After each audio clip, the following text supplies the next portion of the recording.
When I became Prime Minister just over 2 years ago, I spoke of the precious bond between England, Scotland, Wales and Northern Ireland. A union not just of nations, but of peoples, bound by a common purpose, whoever we are and wherever we are from. I also reminded people that the full name of my political party is the Conservative and Unionist Party. And that name carries a profound significance for me.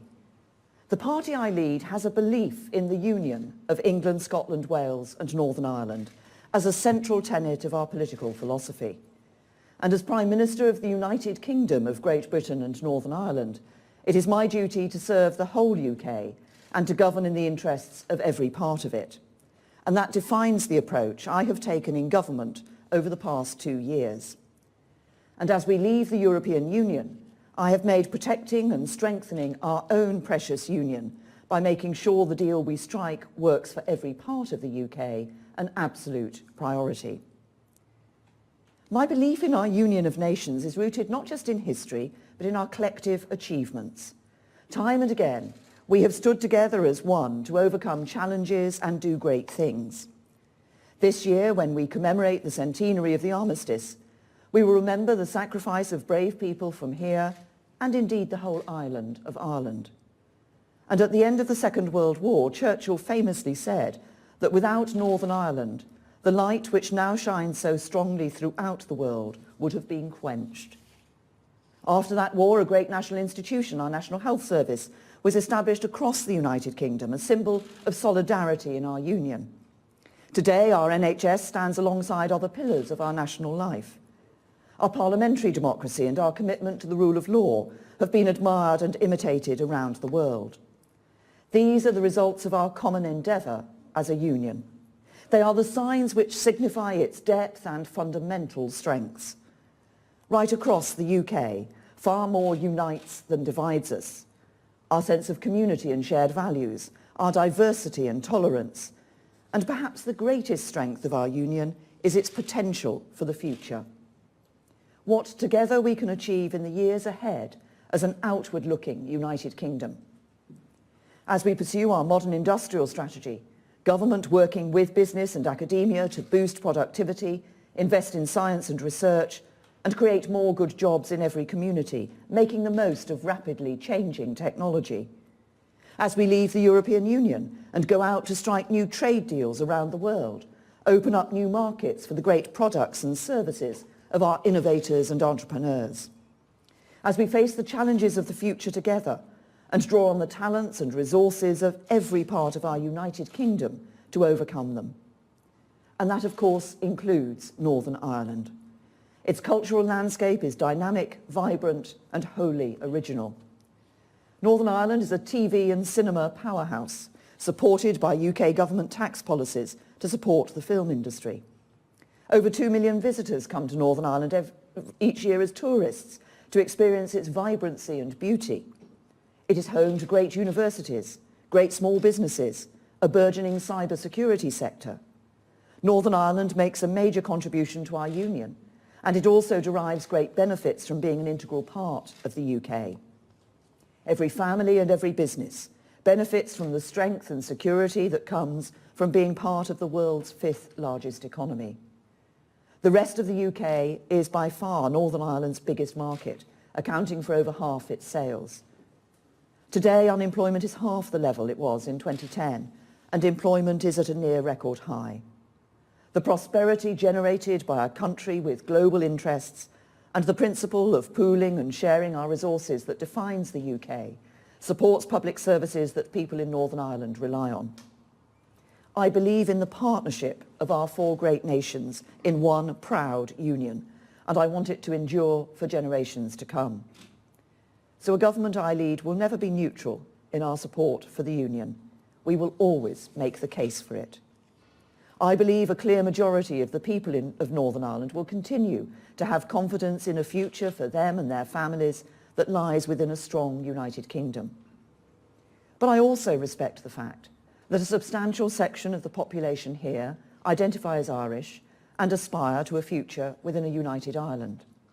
I will always govern in the interests of the whole community of Northern Ireland and not just one part of it. We are absolutely committed to parity of esteem and just and equal treatment irrespective of aspiration or identity.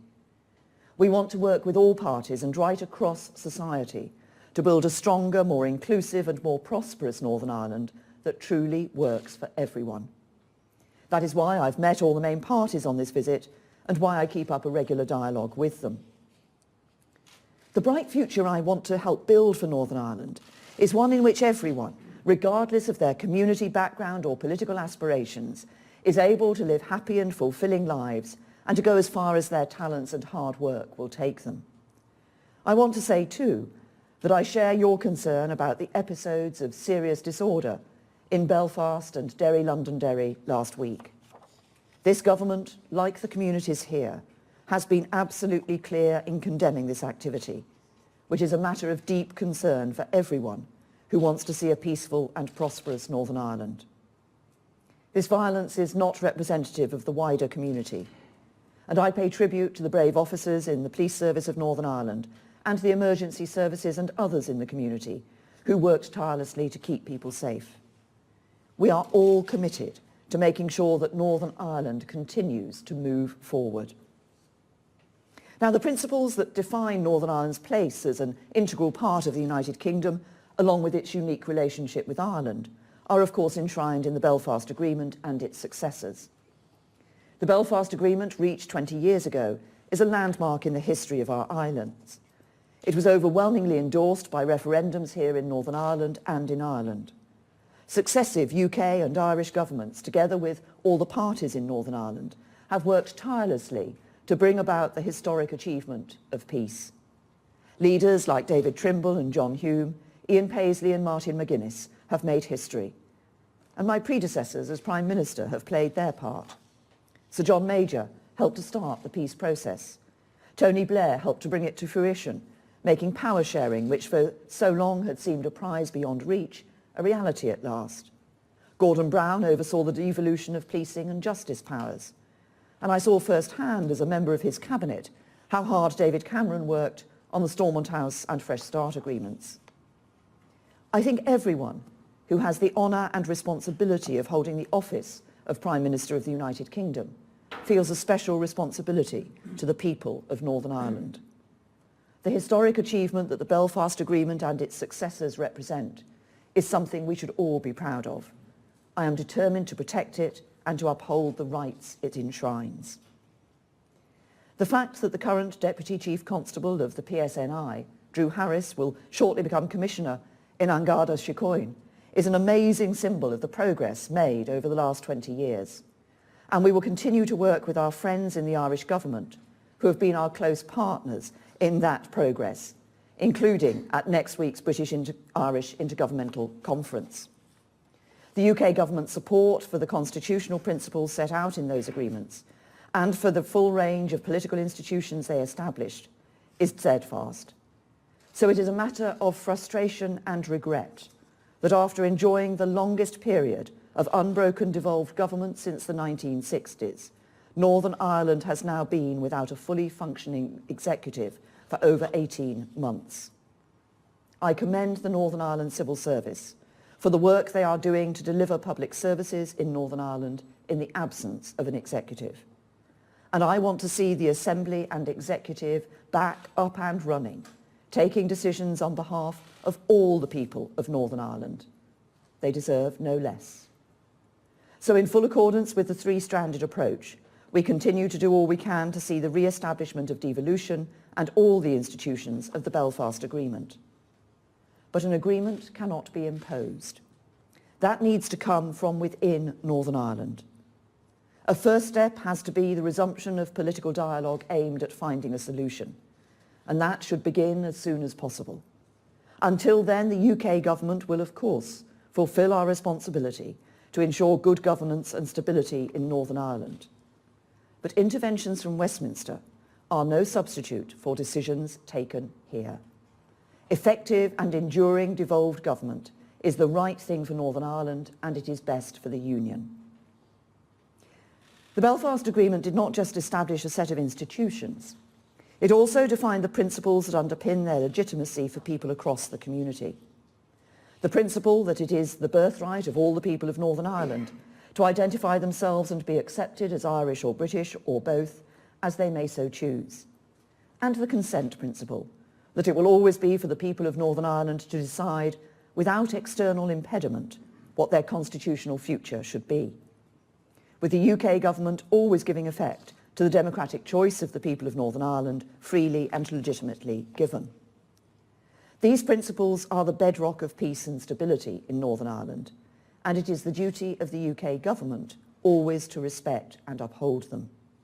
Doing so is not just the guiding force behind our approach to government in Northern Ireland, it is also at the heart of our approach to Brexit as well. In leaving the European Union, as we are doing, we have a duty to ensure that the outcome we achieve works for the whole UK, including Northern Ireland. For all of us who care about our country, for all of us who want this union of nations to thrive, that duty goes to the heart of what it means to be a united kingdom and what it means to be a government. Our job is not to deal with Brexit in theory, but to make a success of it in practice for all of our people.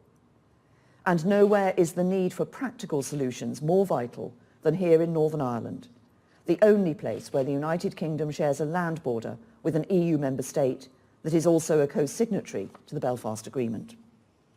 I've said consistently that there can never be a hard border between Northern Ireland and Ireland.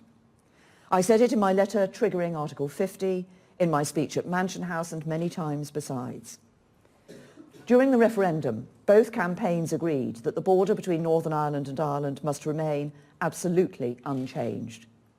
Indeed, you only have to speak to businesses near the border, as I did yesterday, to see that the notion of a hard border is almost inconceivable. Thousands of people who cross and recross between the UK and Ireland in the normal course of their daily lives cannot be subject to a hard border as they go to work, visit a neighbour or go to the supermarket. Neither would it be feasible for firms whose supply and distribution chains span the border. Many people in communities like Fermanagh and Newry remember the customs border posts, approved roads and security installations of the not too distant past. They recall the administrative burdens on business, the disruption caused to lives and livelihoods. In the Northern Ireland of today, where a seamless border enables unprecedented levels of trade and cooperation north and south, any form of infrastructure at the border is an alien concept. The practical consequences for people's day-to-day lives are only part of the story. Because the seamless border is a foundation stone on which the Belfast Agreement rests, allowing for the just and equal treatment for the identity, ethos and aspirations of both communities. Anything that undermines that is a breach of the spirit of the Belfast Agreement, an agreement which we have committed to protect in all its parts, and the EU says it will respect. Both sides in the negotiation understand that and share a determination never to see a hard border in Northern Ireland. And no technology solution to address these issues has been designed yet or implemented anywhere in the world, let alone in such a unique and highly sensitive context as the Northern Ireland border. Some argue that the right approach is for the UK to declare that we will not impose any checks at the border after we have left. If the EU required the Irish government to introduce checks, the blame would lie with them. As I said at Mansion House, this is wrong on two levels. First, this issue arises because of a decision we have taken. We can't solve it on our own, but nor can we wash our hands of any responsibility for it. So we must work together to solve it. Second, like any country sharing a land border with another nation, we have a duty to seek customs and regulatory relationships with each other to ensure borders work smoothly. And in Northern Ireland, that presents a particular challenge. The protection of the peace process and upholding our binding commitments in the Belfast Agreement are grave responsibilities. Not to seek a solution would be to resume our career as an independent sovereign trading nation by betraying commitments to a part of our nation and to our nearest neighbour. The reality is that any agreement we reach with the EU will have to provide for the frictionless movement of goods across the Northern Ireland border. Equally clear is that as a United Kingdom government, we could never accept that the way to prevent a hard border with Ireland is to create a new border within the United Kingdom. To do so would also be a breach of the spirit of the Belfast Agreement, and for exactly the same reason that a hard border would be. It would not be showing parity of esteem, and just and equal treatment of the identity, ethos and aspirations of the Unionist community in Northern Ireland to cut their part of the United Kingdom off from the rest of the UK. I do not think any member state would be willing to accept that in order to leave the EU, a nation must accept such a threat to its constitutional integrity. We made the choice to join as nation states. We must be free as nation states to make the choice to leave. The joint report that we agreed in December was very clear on this. We were both explicit that Northern Ireland is an integral part of the United Kingdom, consistent with the principle of consent in the Belfast Agreement. And the report is also clear about the need to preserve the integrity of the UK's internal market, which is vital to businesses, the length and breadth of our country, not least here in Northern Ireland. Yet the Commission's proposed backstop text does not deliver this. Under their proposal, Northern Ireland would be represented in trade negotiations and in the World Trade Organization on tariffs by the European Commission, not its own national government. The economic and constitutional dislocation of a formal third country customs border within our own country is something I will never accept, and I believe no British Prime Minister could ever accept. And as MPs made clear this week, it is not something the House of Commons will accept either. We remain absolutely committed to including a legally operative backstop in the withdrawal agreement, but it must be one that delivers on all the commitments made in the December joint report. Those two imperatives, to see no hard border between the UK and Ireland and no new border that cuts Northern Ireland off from the rest of the UK, are realities we have to contend with as we find a way forward. Doing so means we must rule out the free trade deal on offer from the EU that excludes Northern Ireland and creates a border within the UK. The other alternative, membership of the Customs Union plus an extended version of the EEA, would mean continued free movement, ongoing vast annual payments, and total alignment with EU rules across the whole of our economy and no control of our trade policy. That would not be consistent with the referendum result. In order to move the negotiations on our future relationship forward, we needed to put a credible third option on the table. To work for the UK, it needs to honour the Belfast Agreement, deliver on the referendum result, and be good for our economy. And for the EU to consider it, it needs to be a proposal that they can see works for them as well as us. I believe that the white paper we published last week, following the agreement reached at Chequers, is that proposal. It is firmly rooted in the vision for our future relationship that I set out in my speeches at Lancaster House, Florence, Munich and Mansion House. But it also addresses the questions that the EU has raised in the intervening months and explains how the new relationship would work. It is a principled and practical Brexit that respects both the constitutional and economic integrity of the UK and the autonomy of the EU. It also comprehensively addresses our shared commitments to Northern Ireland and Ireland. It is the right Brexit deal for the United Kingdom. It delivers on the referendum result. It takes back control of our borders with an end to free movement.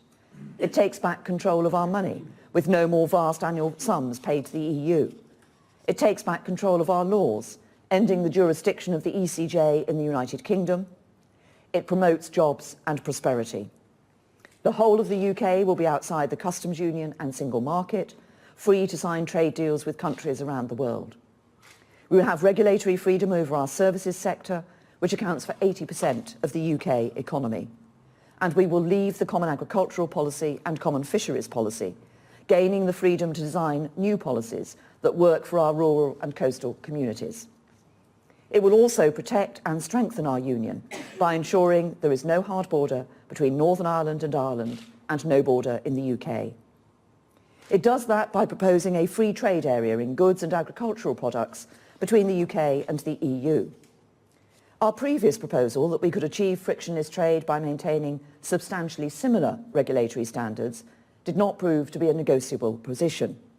The EU would not accept such an unprecedented solution to break down all barriers without having shared rules. So we needed to make a stronger commitment. That is why we've put the new offer of a common rulebook in goods and agricultural products on the table. Some people are concerned about us maintaining common standards with the EU, even in this limited area. I understand that concern, but I think it's in the national interest in a way that it wouldn't be for, say, financial services. Let me explain. First, the rules that cover goods have been relatively stable over the last 30 years. Second, many of the relevant standards are set by international bodies, which we will remain a member of after we leave the EU. Third, the many UK businesses that trade with the single market will continue to meet these rules anyway, whether or not the government makes a promise to. Making a formal commitment allows us to establish a free trade area that will be good for our whole economy. It will deliver friction-free trade in goods with our nearest trading partners in the EU. Businesses will be able to import and export goods across the EU frontier without impediment.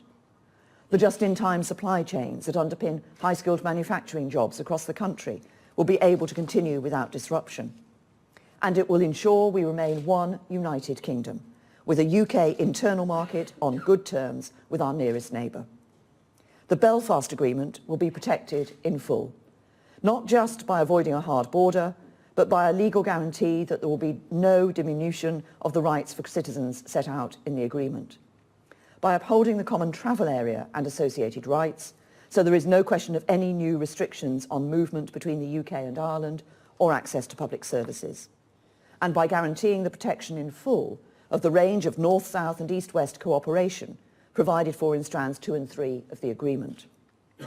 This is the right deal for the United Kingdom, and I believe it is the basis for a new deep and strong relationship with the EU.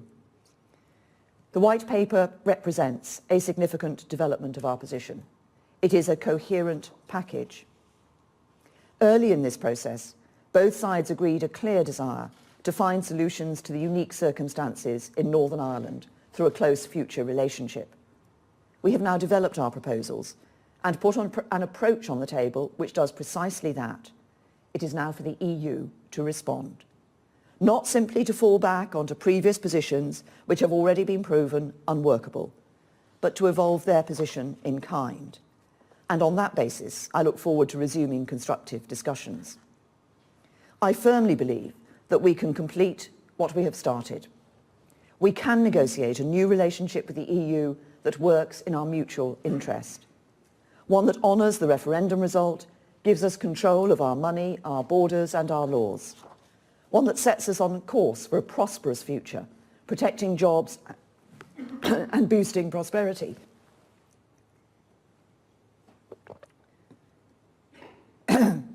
One that safeguards our union and allows the whole UK to thrive in the years ahead. A brighter future for Northern Ireland, where we restore devolution and come together again as a community to serve the interests of the people. And a brighter future for us all, where we put aside past divisions and work as one to meet the challenges and seize the opportunities that lie ahead. I am passionate about that brighter future and the possibilities that are within our grasp. As I said on the day I launched my campaign to become leader of the Conservative and Unionist Party, the process of withdrawal will be complex, and it will require hard work, serious work and detailed work. The government has done that work.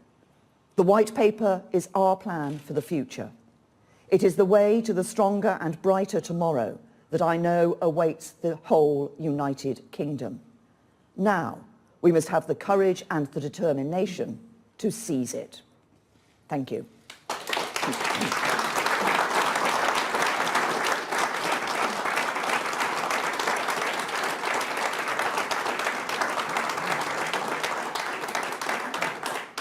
Now, I know that there are some business people in the audience who may want to ask some questions, but I thought I'd take some questions from the media first.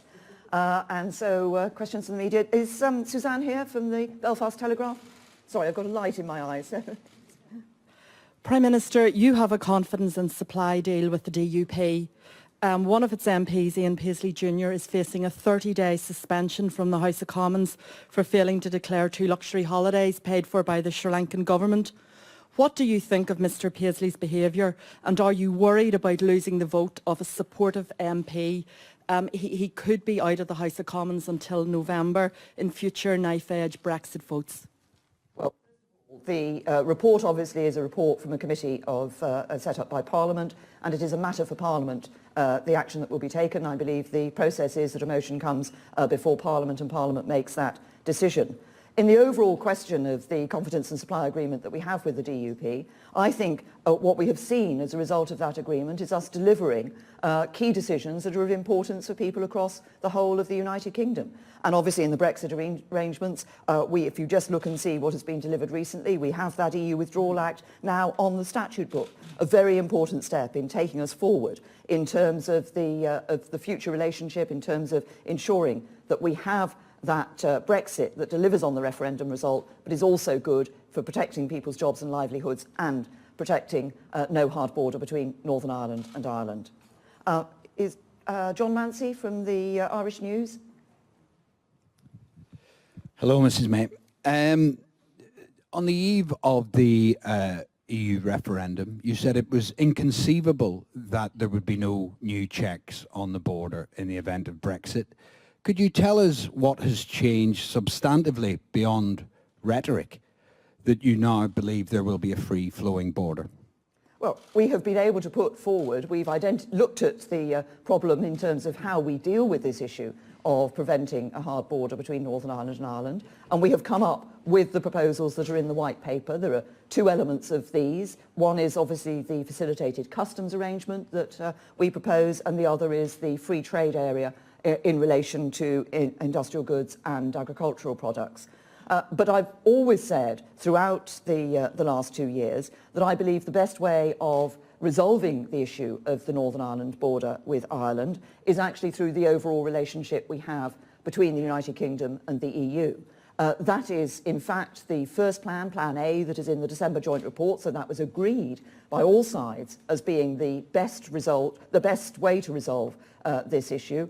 And it is that basis that we have put forward in the white paper, proposals that deliver, yes, no hard border between Northern Ireland and Ireland, but also actually deliver frictionless trade for the United Kingdom with the European Union more widely, so across all our borders with the European Union. Is Sam here from the newsletter?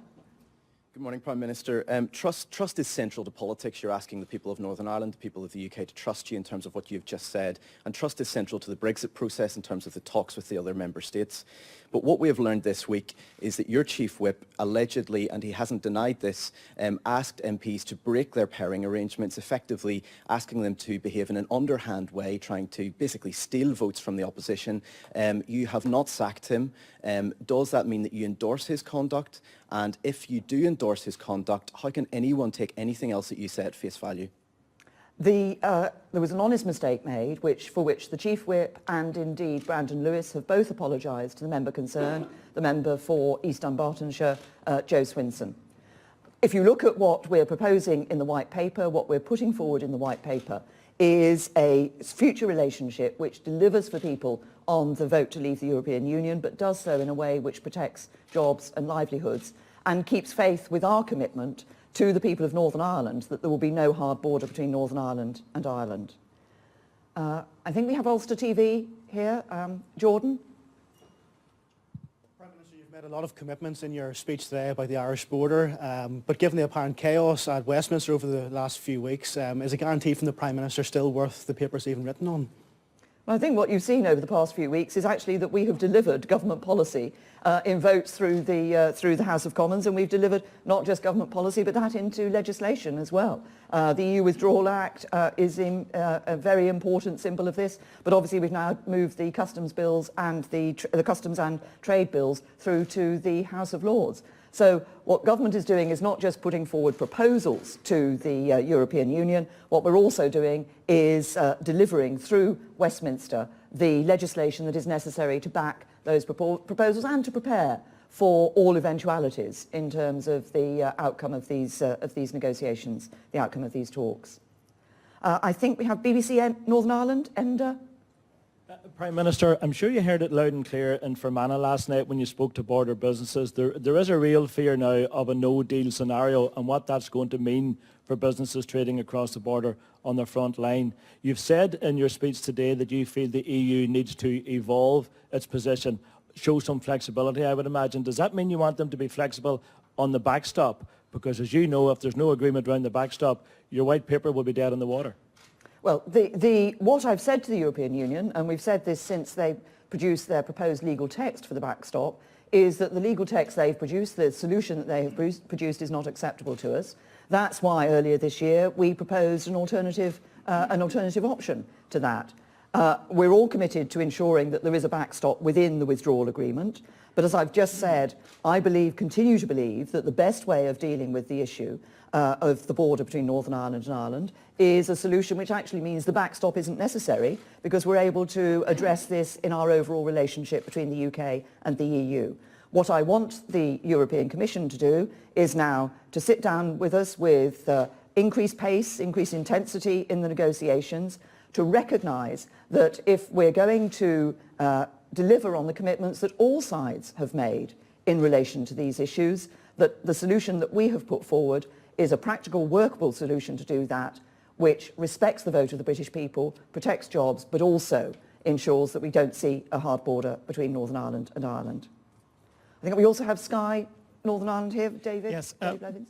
Prime Minister, you've said the EU backstop would be a breach of the Good Friday Agreement because the majority of people here wish to remain in the UK, but the majority of people here have also voted to remain in the EU. So are you not now in breach of the Good Friday Agreement? I think if we look at what happened in the referendum, a decision was taken that across the United Kingdom people would be asked their view on whether or not to leave the European Union. And Parliament said that, and government said that it would accept that collective view that was taken across the United Kingdom. And that is exactly what we are doing. And within the UK, there were different votes in different parts of the UK. But overall, the result was that people wanted to leave the EU, and we're delivering on that. And I believe that it's an important part of our of people's trust in politics, given that Parliament said it was the overall choice of the people of the UK, that we respect that overall choice that they took. Now, I promised I would take a couple of questions from a couple of businesses. I think we have Richard McGuinness. Is Richard here from Fintrue? I was told he had a question I wanted to ask. Richard, yes.